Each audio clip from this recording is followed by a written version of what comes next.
দর্শক, এইমাত্র আমরা জানতে পেরেছি অন্তর্বর্তী সরকারের উপদেষ্টা পরিষদ থেকে পদত্যাগ করেছেন তথ্য সম্প্রচার আইসিটি উপদেষ্টা নাহিদ ইসলাম। অন্তর্বর্তী সরকারের প্রধান উপদেষ্টা প্রফেসর মোহাম্মদ ইউনূসের কাছে তিনি পদত্যাগপত্র জমা দিয়েছেন। গেল ৮ আগস্ট থেকে সরকারের উপদেষ্টা হিসেবে দায়িত্ব পালন করে আসছিলেন নাহিদ।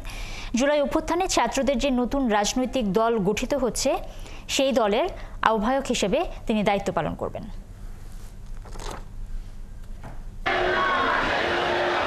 শেখ হাসিনা পতন আন্দোলনে বৈষম্য বিরোধী ছাত্র আন্দোলনের অন্যতম সমন্বয়ক ছিলেন নাহিদ ইসলাম। নাহিদের জন্ম ১৯৯৮ সালে ঢাকার অদূরে ফকিরখালীতে।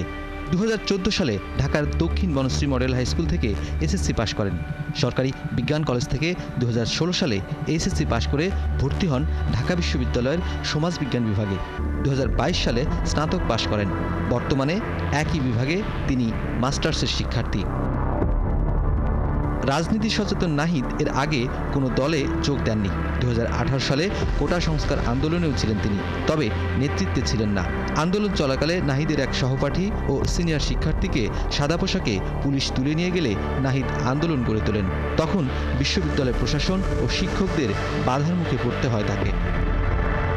২০১৯ সালে ডাকসু নির্বাচনে নুরুল রাশেদ ফারুক প্যানেল থেকে নির্বাচনে অংশ নেন নাহিদ ইসলাম। সংস্কৃতি সম্পাদক পদে নির্বাচন করলেও জয়ী হতে পারেননি। এরপর মতবিরোধের কারণে ছাত্র অধিকার সংরক্ষণ পরিষদ থেকে বেরিয়ে আসেন তিনি।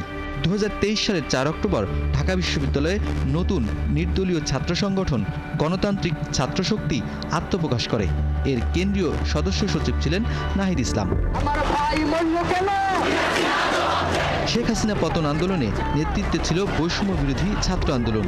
সেই সংগঠনের সমন্বয়ক ছিলেন নাহিদ ইসলাম।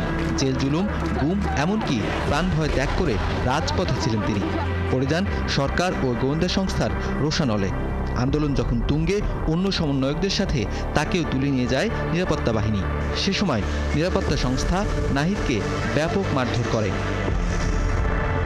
ডিবি কার্যালয়ে বন্দী থাকা অবস্থায় নাহিদরা সরকারের ফরমায়েশি সংবাদ সম্মেলন করতে বাধ্য হন, কিন্তু দেশবাসীকে নানা ইশারায় তারা বোঝান এটা পাতানো সংবাদ সম্মেলন। চলতে থাকে পতন আন্দোলন। ডিবি অফিসের সামনে তার শিক্ষক, সহপাঠী, স্বজনরা সন্ধান চাইতে যান। এরই এক ফাঁকে উচ্চ আদালতের আইনজীবীরা হাইকোর্টের দ্বারস্থ হলে হাইকোর্টের নির্দেশে আন্দোলনকারীদের পরিবারের জিম্মায় ছেড়ে দেওয়া হয় নাহিদ ইসলামকেও। ৫ আগস্ট শেখ হাসিনা পতনের পর অন্য সমন্বয়কদের সঙ্গে নাহিদও তখন দেশনায়ক। ডক্টর ইউনূস যখন দেশে আসেন তখন নাহিদ সহ সমন্বয়কদের দেখা মেলে বিমানবন্দরে।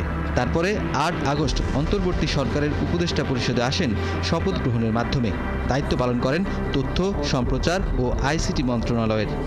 এবার নতুন বাংলাদেশ গড়ার লক্ষ্যে তারুণ্যের যে রাজনৈতিক দল যাত্রা শুরু করছে, তার আহ্বায়কের দায়িত্ব নেবেন তিনি।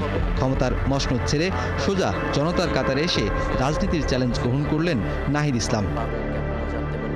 রাজনৈতিক সংগঠন পরিচালনার কঠিন কাজ সামলাতে পারবেন কি? সবকিছু ঠিক থাকলে চলতি সপ্তাহেই গঠন হতে যাচ্ছে নতুন রাজনৈতিক দল। সময়ই বলে দেবে নাহিদের বিরচিত অতীত কিভাবে দলে ও রাষ্ট্রে প্রভাব ফেলে। নুনবী সরকার, ৭১, ঢাকা।